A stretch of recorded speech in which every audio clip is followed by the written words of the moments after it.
Selam dostlar. Sovyet Yolculuk kanalımıza hepiniz hoş geldiniz. Bu videoda sizlere Sovyetler Birliği'ndeki animasyon ve çizgi film üretimine dair ufak bilgiler aktaracağım. Sovyetler'de televizyonun tarihçesine kanalımızda göz atmıştık. Hatta o videoyu da sağ üstte koyuyorum. Oradan izleyebilirsiniz. Şimdi de Sovyet televizyonlarında yayınlanan çizgi filmlere ve animasyonlara bir göz atalım istedim. Özellikle çocuklara yönelik son derece nitelikli hazırlanan bu çizgi filmler hala günümüzde birer referans olarak anılmaktadır. Gelin Sovyet yolculuğumuzun bu durağında Sovyet çizgi film ve animasyon tarihçesine hep birlikte bir gezintiye çıkalım. Sovyetler Birliği animasyon ve çizgi film üretimine çok erken dönemde başlamış ve pek çok kayda değer seriler üretmiştir. Ekim devrimi döneminde üretilen pek çok animasyon ve çizgi film devrim sonrasında da geliştirilerek Sovyet halkının beğenisine sunuldu. İlk kez 1906'da Rus İmparatorluğu döneminde yayınlanmaya başlayan animasyonlar özellikle Sovyet döneminde büyük bir atılım gerçekleştirdi ve günümüze kadar pek çok çizgi film kuşağı oluşturuldu. Çoğunlukla Soyuz Multfilm ve Stüdyo Ekran tarafından yayınlanan Sovyet animasyon ve çizgi filmleri genç kuşağın büyük beğenisini topladı. Sovyet animasyon sanatçıları tüm dünyada yaratıcılıkları ile nam saldılar ve Sovyet çizgi filmleri ve animasyonları günümüzde film teorisinin ve sinema tarihinin araştırma konusu olarak halen büyük bir araştırma alanını kapsamaktadır.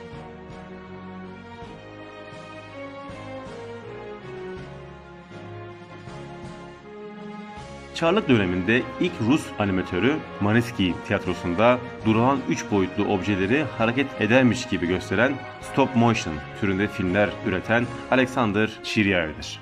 1906 yılından 1909 yılına kadar bale gösterilerini kuklalar kullanarak hareketsiz manzara arka planında bu yöntemle yeniden düzenledi ve 17,5 milimlik bir film şeklinde animasyonlar çekti. İlk filmin yapımı 3 ay sürdü. Shiryaev bir sanat formu olarak canlandırma tekniğine fazla ilgin duymamıştır. Bunun yerine plastikten yapılmış kuklaları tercih etmiştir. Sovyet döneminde bu yöntem pek kullanılmamış olsa da günümüzde bu film parçalarına halen ulaşılabilmektedir. Animasyonu bağımsız olarak keşfeden ikinci kişi Vladislav Starevich'ti. Starevich eğitimli bir biyolog olarak eğitsel amaçlar için mumyalanmış böceklerle animasyonlar yapmaya başladı. Ancak daha sonraki dönemin yükselen animasyon akımı olan stop motion tekniğine yöneldi. 1910 yılında yapılan ilk birkaç filmi kara mizah türünde hamam böceği ailesinin hayatını konu aldı. Bu filmler o dönem devrim etkisi yaptı. Hatta Çar II. Nikolay Starevich'e bir dekorasyon hediye etti. Daha sonra Rus sinemasının kurucularından Alexander Ponyovkov'un stüdyosunda böceklerle birlikte birçok popüler animasyon filmi çekti. Noel Öncesi Gece ve Korkunç İntikam adlı animasyon filmlerde olduğu gibi stop motion animasyonlarla birleştirerek filmlerini üretti. Starevich, Ekim devriminden sonra Rusya'dan ayrıldı ve ardından uzun yıllar animasyon endüstrisi ilerleme kaydedemedi. İç Savaş'ın sonrasında Sovyetler Birliği'nin kuruluşunun ardından animasyon üretimi 1924 yılında Mezrab-Pomfilm tarafından yayınlanan Sovyet sessiz filmi Gezegenler Arası Devrim adlı animasyonu yayınladığında yeniden canlandı. Kanalımıza da yer alan söz konusu animasyona sağ üstteki linkten ulaşabilirsiniz. Bu animasyonda konstrüktivist sanat tarzıyla birlikte kesme animasyon yöntemini, yani o dönemdeki adıyla düz kuklalar yöntemini kullandı ve bağımsız olarak 3 sanatçının tarafından geliştirildi. Bu sanatçılar Nikolay Kodatev, Zenon Komisarenko ve Yuri Merkulov'du. Merkulov aynı zamanda Tüm Birlik Sinematografi Enstitüsü'nde ilk Sovyet animasyon stüdyosuna başkanlık etmiştir. 1925'te Sovyet hükümetinin de desteğiyle Ivan Ivanov Vanov, Vladimir Sutev ve Brumberg kardeşlerle birlikte aynı grup Alevler İçinde Çin adlı animasyonu çekti. Saniyede 1000 metre film ve saniyede 14 kare filmle 50 dakikanın üzerinde bir süreye sahip olan bu film ilk Sovyet canlandırma filmi ve bu alandaki dünyadaki ilk filmlerden biri oldu. Aynı dönemde animatör olan Alexander Bushkin ve yönetmen Ziga Vertov, Sovyet oyuncakları, Humoresques ve Kino Pravda gibi çizgi filmler üretti. Bu animasyonlarda burjuvazi, kilise ve Batı ülkeleri ağır olarak eleştirildi.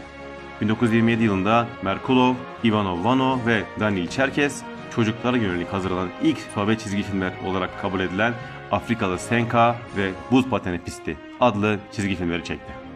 Mihail Sekowonsky'nin 1929 yılındaki Posta adlı animasyonu hem konstruktivist geleneklere geri döndü hem de dünya çapında başarıyla gösterilmesi sayesinde Sovyet animasyonları büyük ilerleyişe geçerek popülerlik kazandı.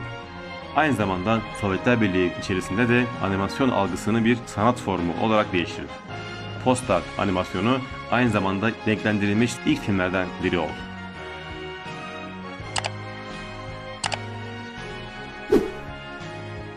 ...1933 yılında Kuzey Amerika'da Sovyet filmlerinin dağıtımından sorumlu New York merkezli şirket Amkino Corporation'ın yöneten Viktor Smirnov, Disney ve Fleischer Studios'taki animasyon süreçlerini inceleme görevi aldı. Gelecek yıl Moskova'ya döndü ve foto sinematografik endüstrisi ana müdürlüğü altında bir deneysel canlandırma atölyesi kurdu. Burada Alexey Radakov, Vladimir Stuev ve Pyotr Nosov ile birlikte Disney stilini geliştirmeye başladı. 1935'te Walt Disney, Moskova Film Festivali'ne Sovyet animatörleri ve yetkilileri üzerinde kalıcı bir etki bırakan Üç Küçük Domuz ve Mickey Mouse animasyonlarının film makaralarını gönderdi. 10 Haziran 1936'da Soyuz Multfilm Stüdyosu, Mosfilm, Sovkino ve Mezrab-Pom filmin küçük filmlerinden trik filmler üretti. Stüdyoda animatörlerin çizgi film karakterlerini yönetmekten müzik ve oyunculuk temellerine kadar her türlü eğitimi aldığı 3 aylık eğitim seminerleri düzenlendi. 4 yıl boyunca önde gelen animatörlerin bazıları Disney tarzı kısa çizgi filmler yaratmaya odaklandı. 1937 yılından itibaren Pavel Merşin'in 3 renkli film sürecini kullanarak tam renkli çizgi filmler üretmeye başladılar. 1930'ların sonlarına doğru pek çok üretici kendi stillerini geliştirdi ve özgün çizgi filmler üretilmeye başlandı. Nazilerin Sovyetler Birliği'ni işgal etme girişimi sonrası Büyük Yurtseverlik Savaşı'nın başlamasıyla birlikte stüdyo, öğrencilere eğitim vermeye ve faşizm karşıtı içerikler de dahil olmak üzere çok sayıda filmler çekmeye devam eden animatörlerle birlikte Semerkant'a taşındı. 1943'te Nazilerin geri püskürtülmesiyle birlikte Moskova'ya geri döndüler ve Sovyet sinema sektöründen damgasını vuran iki kız kardeş olan Brumberg kardeşler tarafından 1943 yılında Çar Saltan Masalı filmi ve 3 renk kullanan son Sovyet filmi olan Ivanov Vanov tarafından 1945 yılındaki Kış Masalı gibi birkaç çocuk filmi yayınlandı. Soyuz Multfilm ekibinden 19 animatör savaş devam ederken çekimler sırasında öldürüldü. Bütün bir Leningrad animatörler kuşağı ya cephelerde kayboldu ya da Leningrad kuşatmasının sırasında yaşamını yitirdi. Diğer yandan pek çok animatör savaştan sakat olarak geri döndü. Boris Dioskin, Alexander Vinokurov bir gözlerini kaybettiler. Boris Butakov kafasına kurşun isabet etti ve ölümden döndü. Vladimir Lektiaryov sağ kolunu kaybetti. Savaştan sonra kaynaklar son derece sınırlı kaldı. Stüdyo, savaş sonrasında animatörler yetiştirmek için yoğun bir şekilde çalıştı. 1945'te 48 yılları arasında 4 öğrenci grubu mezun oldu. Kısa çizgi filmler yayınlamaya ve Walt Disney'in sanatçılar için bir öğretim aracı olarak kullandığı 1945 yılında yayınlanan Kayıp Mektup ve 47 yılında yayınlanan Kambur At gibi uluslararası popülerlik kazanan filmler yayınlamaya devam ettiler.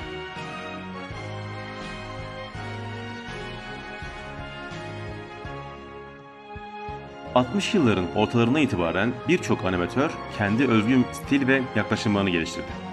Bu tür kendine özgün animasyon tarzı sayısı 80'lerde yılda 50'ye kadar yükseldi.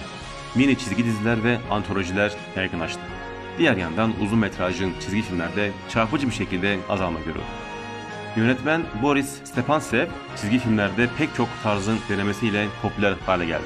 Stepansev'in eserlerinden postmodern komedi olan 1965 yılındaki Çok Uzak Krallık'ta Volka, 1967'deki cam üzerine boya animasyonu olan Şahin Şarkısı, 1970'deki elektrofotoğrafi tekniğiyle çekilen Çatıdaki Karson ve 73 yılındaki tek söz bile olmadan hikaye sunan Fındık Kıran çizgi filmleri dönemin popüler çizgi filmleri arasında yerini aldı.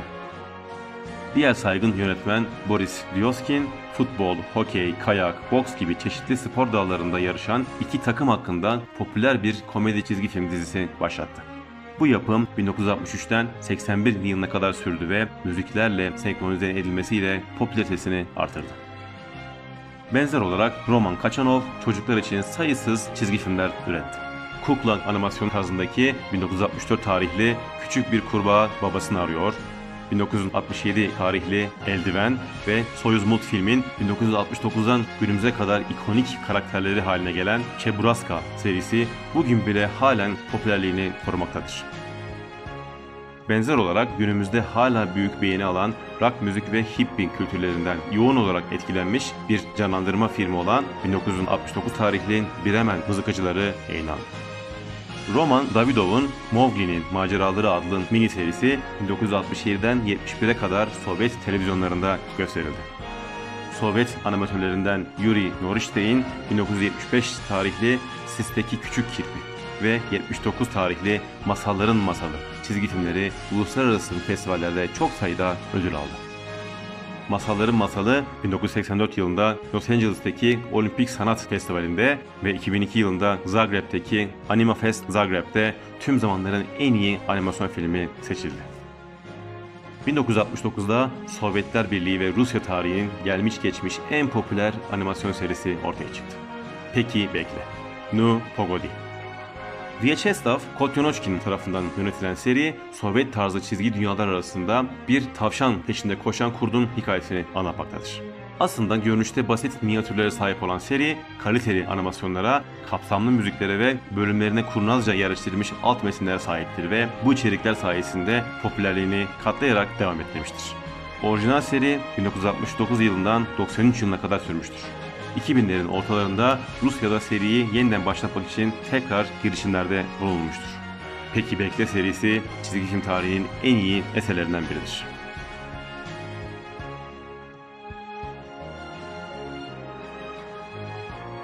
Sovyetler Birliği'nin dağılmasından sonra Rus animatörlerin durumu çarpıcı bir şekilde değişti. Yeni rejimin Sovyet geçmişini reddetme politikaları ve buna bağlı olarak devlet finansmanının yetersizliği nedeniyle Soyuz Multfilm başta olmak üzere tüm stüdyolar özelleştirildi ve hemen hemen tüm animatörler ticari işletmelere dönüşen bu kurumlardan ayrıldılar. Çok sayıda animatör 93 yılında kurulan pilot stüdyosuna katıldılar. Ardından geçen sürede Rusya'nın yeni kapitalist ekonomisi giderek stabil hale geldiğinde animasyon piyasası kuruldu ve 3 yıl içinde Rusya stüdyolarından çok sayıda uzun metrajlı animasyon filmleri ortaya çıktı. Bu yapımlara 2003 yılındaki Cüce Burun ve 2007 yılındaki Prens Vladimir örnekleri verilebilir. Bu dönemde Rusya 2000'li yılların başlarında Soyuz Multfilm'i yeniden düzenleyen kanunlar çıkardı ve tekrar bir devlet şirketi haline getirildi. Bu gelişmeler olsa da Rusya animasyon toplulukları halen Sovyetler Birliği'nin dağılmasından önce sahip olduğu ihtişama son derece uzaktır. Nitekim Rusya'daki yayın organı olan Sputnik'in Mayıs 2019 tarihli haberine göre açmazda olan Rusya animasyon sektörü devlet şirketi Paravoz'un Netflix'te sözleşmeler imzalayarak yeni bir döneme girdiğini duyurmuştur. Ancak Rusya'daki animasyon ve çizgi film alanı hala doldurulamayan büyük bir boşluk olarak yerini korumaktadır. Evet dostlar, bu videoda sizlere Sovyetler Birliği'ndeki çizgi film ve animasyon tarihine ufak bir yolculuk yapmak istedim. Umarım beğenmişsinizdir. Bu az bilinen alana dair bilgiler umarım hoşunuza gitmiştir. Sovyet Yolculuğu kanalımızda buna benzer Sovyetlere dair az bilinen konulara dair videolar çekiyorum. Bu videolara göz atmak için de kanalımıza uğramayı ve benzer videolardan haberdar olmak için de Sovyet Yolculuğu kanalımıza abone olmayı lütfen unutmayın. Diğer benzer videolarda tekrar buluşmak üzere. Şimdi hoşça kalın.